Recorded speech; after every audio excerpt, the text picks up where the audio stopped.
Hello everyone and welcome back to the channel. আজ আমরা আলোচনা করব one of the most incredible and complex process in the human body, that is child birth. Medical ল্যাঙ্গুয়েজে আমরা যদি বলি তাহলে স্পেসিফিক্যালি আমরা বলতে পারি আজ আমরা আলোচনা করব physiology and management of the normal labour নিয়ে। এই ক্লাসে আজ আমরা ফিজিওলজি, বিভিন্ন স্টেজেস আর তাদের ম্যানেজমেন্ট নিয়ে ইলাবোরেটলি ডিসকাস করব। দেখো, ফিজিওলজি অফ নর্মাল লেবার একটা কমপ্লেক্স আর কোঅর্ডিনেটেড প্রসেস। এই কোঅর্ডিনেশনটা কোথায় ঘটে? আমরা গেস করতে পারি, আমরা বলতে পারি যে কোঅর্ডিনেশনটা ঘটে the uterus, the cervix and হরমোনসের মধ্যে, যাদের প্রাইমারি গোল কি? প্রাইমারি গোল হচ্ছে ফিটাস আর প্লাসেন্টাকে এক্সপালশন ফ্রম দ্য ইউটেরাস করা। এরপর আমরা আলোচনা করব অনসেট অফ লেবার দিয়ে। অনসেট অফ লেবার মানে কি? মানে হচ্ছে লেবার কখন শুরু হয়। এটা বলতে গেলে বলতে হয় যে অনসেট অফ লেবার বা লেবার শুরুর সঠিক সময় আমরা এখনো সঠিকভাবে বলতে পারি না, তবে আমরা গেস করতে পারি বা আমরা বলতে পারি যে কিছু কিছু ট্রিগার পয়েন্টের কম্বিনেশন হলে আমাদের লেবার শুরু হয়। যেমন ফার্স্ট দেখো, আমি মেনশন করেছি যে কিছু হরমোনাল চেঞ্জেস পার্টিকুলারলি যদি বলি তাহলে বলতে হয় প্রোজেস্টেরন হরমোন কমে যাওয়া আর ইস্ট্রোজেন, প্রোস্টাগ্ল্যান্ডিন আর অক্সিটোসিনের বেড়ে যাওয়া অনসেট অফ লেবারকে ইন্ডিকেট করে। আর একটা পয়েন্ট দেখো, আমি এখানে মেনশন করেছি ইউটেরাইন ওভার ডিস্টেনশন। তার মানে হচ্ছে যে ইউটেরাসের যে সাইজটা বেড়ে যায়। দেখো, ফিটাস তো গ্রো হয়, আমরা জানি, রাইট? ফিটাস গ্রো হওয়ার কারণে ইউটেরাইন মাসেলগুলোর একটা স্ট্রেচ হয়। এটাকেও আমরা অনসেট অফ লেবারের মেকানিক্যাল ট্রিগার বলতে পারি। এবার দেখো, আর একটা পয়েন্ট আমি এখানে করেছি ফিটাল সিগন্যাল। ভাবা হয় যে ম্যাচিওর ফিটাস হচ্ছে সিগন্যাল পাঠায় লেবার শুরু করার জন্য বা অনসেট অফ লেবার। এরপরে আমরা আলোচনা করব কিছু কি প্লেয়ার্স আছে। প্রথমেই দেখো, যার নাম না বললেই নয়, সে হচ্ছে ইউটেরাস। সেটা আমরা আগেই বললাম। ইউটেরাসের মাসেল লেয়ার যে আছে না, মায়োমেট্রিয়াম, খুব পাওয়ারফুল কোঅর্ডিনেটেড কন্ট্রাকশন ঘটায়। এই কন্ট্রাকশনগুলো হচ্ছে ইনভলেন্টারি মানে হচ্ছে অনিচ্ছিক।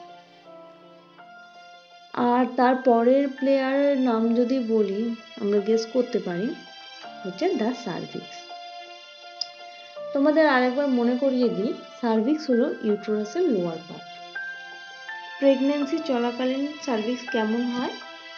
লং আর ফার্ম। আর কি হয়? আর হয় মাসেল প্লাগ দিয়ে সার্ভিক্সের মুখ সিল হয়ে থাকে ফিটাসের প্রোটেকশনের জন্য।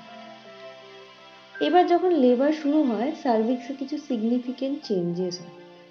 একেই আমরা রিপেনিং বা রাইপেনিং বলি। এই সময় সার্ভিক্স হচ্ছে গিয়ে সফটওয়্যার, থিনার আর ফ্লেক্সিবল হয়ে থাকে। এই অবধি আমার পড়ানো যদি তোমাদের ভালো লাগছে তাহলে অবশ্যই লাইক করো, বন্ধুদের সাথে শেয়ার করো। আমাকে জানাও আর কি কি ইমপ্রুভমেন্ট এখানে দরকার, তোমরা আর কি কি জানতে চাও, আর সাবস্ক্রাইব করতে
রাইট। এরপর আমরা আলোচনা করব the main part, one of the main portion of this class, সেটা হচ্ছে stages of labor আর ম্যানেজমেন্ট কি হয়, মানে নার্সিং ম্যানেজমেন্ট আমরা কি করব। দেখো ফার্স্ট হচ্ছে first stage of labour, right.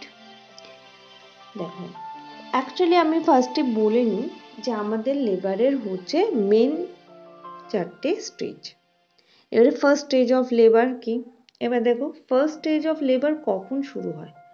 শুরু হয় সার্ভিস যখন আস্তে আস্তে ডায়ালেট করে বা ওপেন হয় আর থিন হয়, যাতে বেবির জন্ম হয় সেই এতে। এবারে এটা স্টার্ট হয় কখন, ইট স্টার্ট উইথ রেগুলার কন্ট্রাকশন, যখন ট্রু লেবার পেন বা রেগুলার কন্ট্রাকশন শুরু হয়। আর এন্ড হয় কখন এই ফার্স্ট স্টেজ অফ লেবার, যখন সার্ভিস হচ্ছে ফুললি ডায়ালেট করে আপ টু 10 সেন্টিমিটার অবধি। এবার দেখো যেহেতু এই ফার্স্ট স্টেজ অফ লেবার একটু আগে আমি কি মেনশন করলাম, this is the longest stage of labour, সেই জন্য এটাকে আমরা 3টে সাব ফেজে ডিভাইড করব। ফার্স্ট হচ্ছে দেখো latent phase, right. Latent phase, এই লেটেন্ট ফেজ কি, এই লেটেন্ট ফেজের সময় কন্ট্রাকশন হালকা আর অনিয়মিত হয়। অনেকটা কিরকম হয় তোমরা বলতে পারো মেনস্ট্রুয়েশনের সময় মেনস্ট্রুয়াল পেন যেমন আমাদের হয় না, হালকা অনিয়মিত ওরকম। এই সময় সার্ভিক্স ওপেন ফ্রম 0 থেকে 4 to 6 সেন্টিমিটার। আর এই ফেজটা হচ্ছে স্লো আর can last for hours even days, ঘন্টা, কিছু ঘন্টা থেকে এক দিনও থাকতে পারে। স্পেশালি কাদের, প্রাইমারি গ্র্যাভিডা মাদার, মানে যে মায়েদের আগে বাচ্চা হয়নি, প্রথম বাচ্চা হচ্ছে, তাদের ক্ষেত্রে এই লেটেন্ট ফেজটা না ইভেন ডেজ অবধি লাস্ট করে। এবার দেখো এই সময় আমরা কি করব অ্যাজ এ নার্সিং পার্সোনাল, আমার ম্যানেজমেন্ট কি, এই সময় আমরা মাকে এনকারেজ করব, রেস্ট দেব, হাইড্রেশন করবো, মাকে বলবো হাঁটাহাঁটি করতে, অ্যাম্বুলেশন করতে বলবো আর রিল্যাক্স করবো, রাইট। এরপরে দেখো আমি মেনশন করেছি অ্যাক্টিভ ফেজ, রাইট। এই অ্যাক্টিভ ফেজের সময় কি হয়, কন্ট্রাকশন হচ্ছে গিয়ে অনেক become stronger longer every 3 to 5 minutes, ঠিক আছে। মানে কন্ট্রাকশন হচ্ছে গিয়ে এই লেটেন্ট ফেজের থেকে বেশি স্ট্রং হচ্ছে, বেশি সময় ধরে থাকছে, এমনকি 3 থেকে 5 মিনিট অবধি কন্ট্রাকশন থাকবে। আর এই সময় সার্ভিক্স কতটা হচ্ছে গিয়ে ওপেন হচ্ছে, যেমন লেটেন্ট ফেজে 0 থেকে 4 to 6 সেন্টিমিটার, অ্যাক্টিভ ফেজে সার্ভিক্স ওপেন হয় 4 to 6 সেন্টিমিটার থেকে 8 সেন্টিমিটার।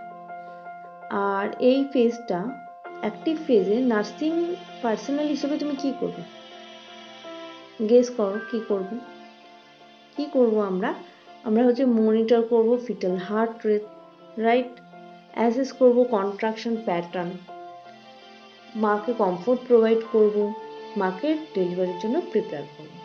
এবার দেখো লাস্ট হচ্ছে ট্রানজিশন ফেজ, রাইট। এটা হচ্ছে shortest but most painful phase.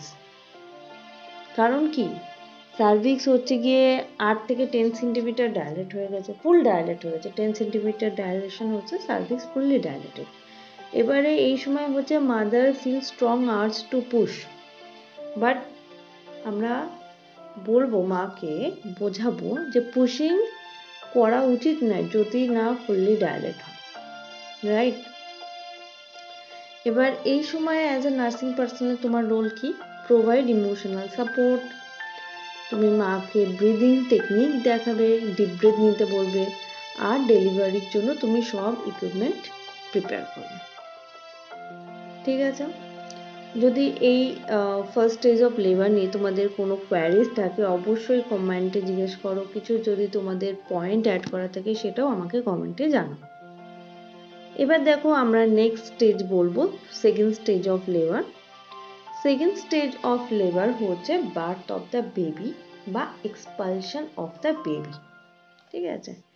এই স্টেজটা কখন শুরু হচ্ছে, যখন ফুল ডায়ালেট হয়ে থাকছে আমাদের সার্ভিক্স 10 সেন্টিমিটার থেকে শুরু হয়ে এই স্টেজ শেষ হবে বেবি বার্থের সাথে।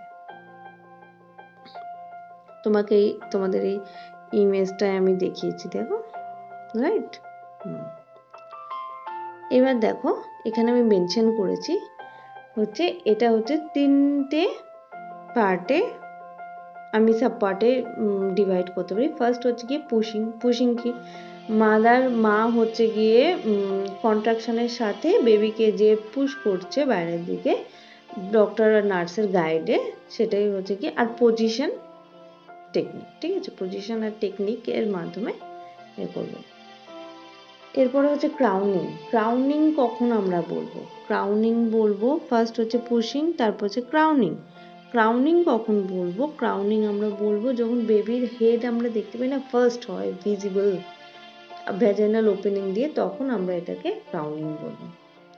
এই সময় হচ্ছে অ্যাজ এ নার্সিং পার্সোনাল আমরা কি করব? পেরিনিয়ামকে সাপোর্ট দেব, দুটো গজ পিস নিয়ে না পেরিনিয়ামের উপরে আমরা সাপোর্ট দেব যাতে টিয়ার না হয়। এরপর হচ্ছে এক্সপালশন বা ডেলিভারি, ঠিক আছে, ওইটাই যেটা ফাইনালি একটা আমার লাস্ট পুশের সাথে বেবি বার্থ হয়ে যাচ্ছে, বেবি ইউট্রাস থেকে বেরিয়ে চলে আসে ফুললি, তার সেটাই হচ্ছে আমাদের ডেলিভারি বা এক্সপালশন। এর ইমিডিয়েট কেয়ার কি আমরা ড্রাই করব বেবিকে, রাইট, এটা তো আমরা বলবোই, মানে বলতেই পারি। আর কি করব? মেনটেন পেটেন্ট বাচ্চার এয়ারওয়ে এস্টাবলিশ করব, আর মায়ের সাথে স্কিন টু স্কিন কন্ট্যাক্ট দেব বেবিকে। কেন দেব? যাতে হচ্ছে কি মায়ের সাথে বেবির বন্ডিং আর থার্মো রেগুলেশনটা, বন্ডিংটা স্ট্রং হয় আর থার্মো রেগুলেশনটাও যাতে মেনটেন হয়, ঠিক আছে। এবার দেখো নেক্সট আমরা আলোচনা করব থার্ড ফেজ নিয়ে। থার্ড ফেজ কি হচ্ছে? এক্সপালশন অফ দ্য প্লাসেন্টা, বা আমরা বলতে পারি ডেলিভারি অফ দ্য প্লাসেন্টা। এবার দেখো এই স্টেজটা কখন শুরু হচ্ছে? শুরু হচ্ছে বেবির জন্মের পর শুরু হয় আর শেষ হয় প্লাসেন্টা আউট হওয়া অবধি। এই সময়ে দেখো কন্ট্রাকশন হয় কিন্তু হচ্ছে গিয়ে মাইল্ড। এই যে এখানে দুটো সাব পয়েন্ট আছে, দেখো ফার্স্টেই হবে প্লাসেন্টা সেপারেশন হবে, রাইট। প্লাসেন্টা সেপারেট না হলে বেরোবে কি করে? তাই আমরা প্লাসেন্টা সেপারেশন, আর তারপর হচ্ছে placenta expulsion of the placenta, বা প্লাসেন্টার বডি থেকে বের হয়ে যাবে। এই সময় কন্ট্রাকশন হয় কিন্তু মাইল্ড হয়, ঠিক আছে। আর প্লাসেন্টা ইউটেরাস ওয়াল থেকে সেপারেট হওয়ার পর উইদিন 5 to 15 মিনিটসের মধ্যে বেরিয়ে আসে। এই সময় অ্যাজ এ নার্সিং পার্সোনাল আমাদের কাজ কি, বা আমাদের ম্যানেজমেন্ট আমরা কি করব যে প্লাসেন্টাল সেপারেশনের যে সাইনগুলো হয় না, সেগুলোকে আমরা দেখব, ভালো করে অবজার্ভ করব, আর ডেলিভারিতে অ্যাসিস্ট করব, আর দেখব যে হচ্ছে প্লাসেন্টার যে লোবগুলো আছে সেটা কমপ্লিট আছে কিনা। এটা কিন্তু ভীষণ ভীষণ ইম্পর্টেন্ট। তোমরা ক্লিনিক্যালে যখন প্র্যাকটিস করবে তাহলে কিন্তু আমরা দেখবে তোমাদের হচ্ছে গিয়ে গাইড যেটা টিচাররা, রেসপেক্টেড টিচাররা তোমাদেরকে দেখাবে যে প্লাসেন্টার যে কটিলিডনগুলো আছে সেটা একদম চেক করে নেওয়ার জন্য কোনো মিসিং নেই, তো সেটা হচ্ছে ভীষণ ইম্পর্টেন্ট এই স্টেজের ম্যানেজমেন্ট। এরপর দেখো স্টেজ 4, সেটা হচ্ছে কোন ফেজ? সেটা হচ্ছে ইমিডিয়েট পোস্টপার্টাম। এটা হচ্ছে গিয়ে দুটো সাব পয়েন্টে আমি ডিভাইড করেছি। একটা হচ্ছে ইউটেরাইন কন্ট্রাকশন ঠিকঠাক হচ্ছে কিনা এটা আমি বলছি তোমাদেরকে। ইমিডিয়েট পোস্টপার্টাম রিকভারিকে আমরা এখন 4th স্টেজ ইন্ডিকেট করছি। কখন? ডেলিভারির পর প্রথম যে 1 থেকে 4 ঘন্টা হয় না, সেটা ভীষণ ইম্পর্টেন্ট, ক্রুশিয়াল। এবার দেখো অনেকেই মেনি পিপল ডোন্ট নো, মানে এখন আমরা যখন আলোচনা করি না তখন আমরা এই ফার্স্ট থেকে 3টে স্টেজ নিয়ে বেশি আলোচনা করি, কিন্তু এই 4th স্টেজ এটাও কিন্তু ভীষণ ইম্পর্টেন্ট। এইটা হচ্ছে গিয়ে এই সময় ইউটেরাইন কন্ট্রাকশন দেখাটা ভীষণ জরুরি, আর মায়ের সাথে বেবির যে এই দেখো ইউটেরাইন কন্ট্রাকশন আর মনিটরিং অ্যান্ড বন্ডিং, মা বাচ্চা দুজনকে মনিটর করা আর বন্ডিং করা। আর কি করব? ভাইটাল সাইন মনিটর করব, uterine contraction, vaginal bleeding, right. সঙ্গে সঙ্গে আমরা মানে as soon as possible breast feeding start করব। মায়ের বাচ্চার স্কিন টু স্কিন বন্ডিংকে প্রমোট করব, আর কি করব, কোনো পোস্টপার্টাম কমপ্লিকেশন, আর মেনলি স্পেসিফিক্যালি যদি আমি বলি যে কোনো পোস্টপার্টাম হেমারেজ হচ্ছে কিনা সেটা আমরা হচ্ছে গিয়ে এখানে অবজার্ভ করব, ভেরি ইম্পর্টেন্ট।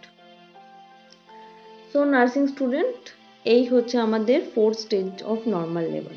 আমরা একটা কুইক রিক্যাপ করে নিই। স্টেজ 1 হচ্ছে সার্ভাক্স ডাইলেশন অ্যান্ড ইফিসমেন্ট, রাইট। স্টেজ 2 হচ্ছে pushing or birth of the baby, right. Stage 3 হচ্ছে প্লাসেন্টা ডেলিভারি, আর স্টেজ 4 হচ্ছে পোস্টপার্টাম রিকভারি। এবার দেখো, আশা করছি তোমরা এই 4টে স্টেজ একদম সুন্দরভাবে বুঝেছো। এবারে যে থিওরি কোয়েশ্চেন তোমরা পরীক্ষায় পাবে, ভাইভাতে হবে, ক্লিনিক্যাল ফিল্ডে গিয়ে তোমরা যখন ফেস করবে, তোমরা ভালোভাবে স্মার্টলি করতে পারবে। তাহলে যদি তোমাদের এই ভিডিওটা খুব হেল্পফুল লাগছে তাহলে অবশ্যই লাইক করো, শেয়ার করো, সাবস্ক্রাইব করো, আরও আমি যাতে তোমাদের এরকম নার্সিং এডুকেশন ভিডিও দেওয়ার জন্য ইন্সপায়ার হই। Thank you.